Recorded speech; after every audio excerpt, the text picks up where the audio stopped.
Designer I see profile, myself EVELYN as an Seto, artistic page person, 316. and I'm a little more practical. That's what graphic design is. It's a more practical art.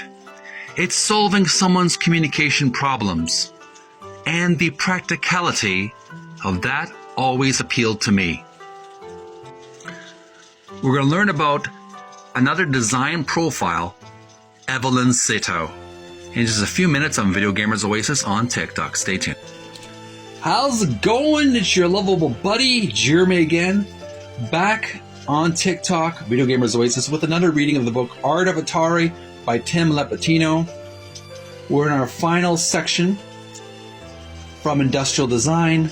This chapter has been very educational on the hard work that has been put into the Atari video games, as well as the video game equipment, design of the graphic design. We just recently learned about industrial design process, doing things the analog way, and before they had Adobe Photoshop, Adobe Illustrator, or they had InDesign, PageMaker, Quark Express. They had to do everything by hand on a light table with Rubylith and clear plastic, and cutting blades and mathematical kits, a lot of rulers and measurements, a lot of meticulous work. And we're through it, folks. We're through that section of the book. Now we're going to do another design profile of a very talented artist that worked for Atari, and her name is EVELYN Seto. Helps me remember the name. When I hear the word Seto, I think of Seto Kaiba from the Yu-Gi-Oh! Anime cartoon. I know the relation may not be totally there, but the name really reminds me how to pronounce it properly. So any Japanese or Asian people out there, I hope I pronounced it correctly. EVELYN Seto. Leave your comments below if I said it right or incorrectly. So let's learn about EVELYN Seto, her amazing life story, and how she started a great career working for Atari. Page 316. Designer profile, EVELYN Seto. First paragraph. Evelyn Lim, L-I-M, brackets now Seto, was the oldest child of immigrant parents, growing up LA's inner city. Drawn to art early in life, she received her B.A. in graphic design from San Jose State University. I told my parents, she recalled with a laugh, I'm going to go into the kind of art that makes money, commercial art. Her first job right out of school was as production assistant for eventual Atari art director George Opperman at his advertising agency, Opperman-Harrington Incorporated. It was here that the iconic Atari identity was, next column to the right, created in 1972. And right off the bat, Seto had a literal hand in designing Atari's history.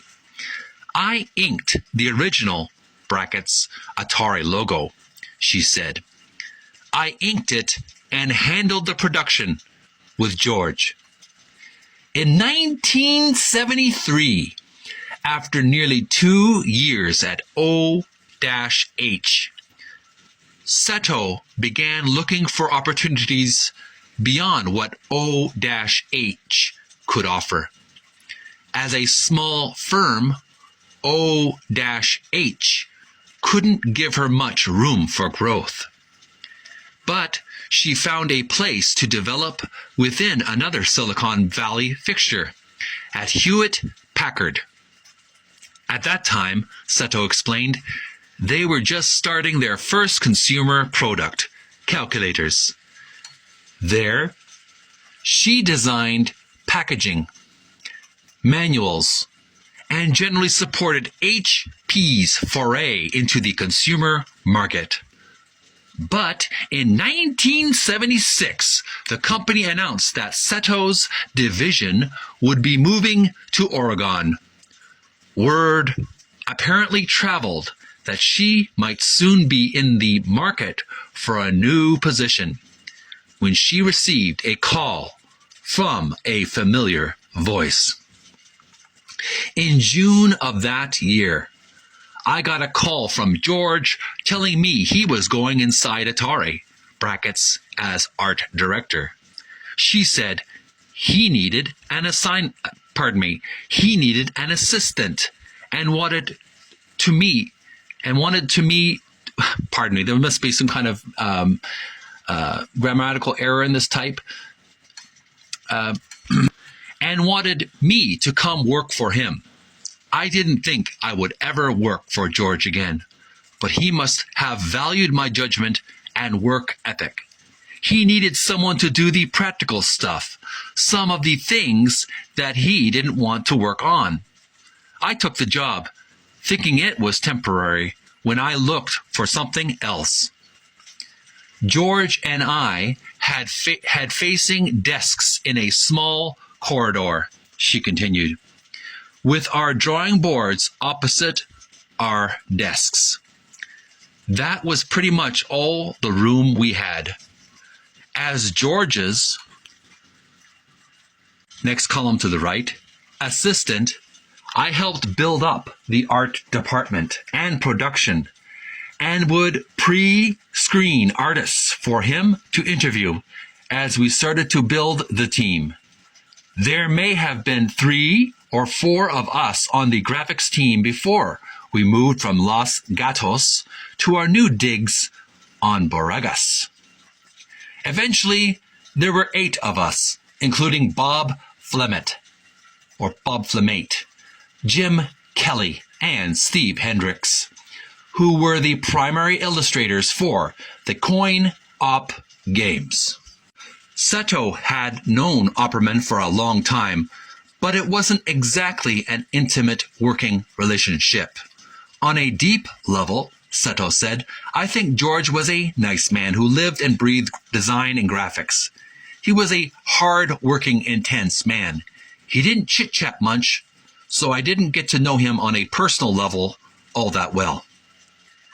I didn't get much feedback, brackets, or mentoring from him, so I never knew how he felt about me.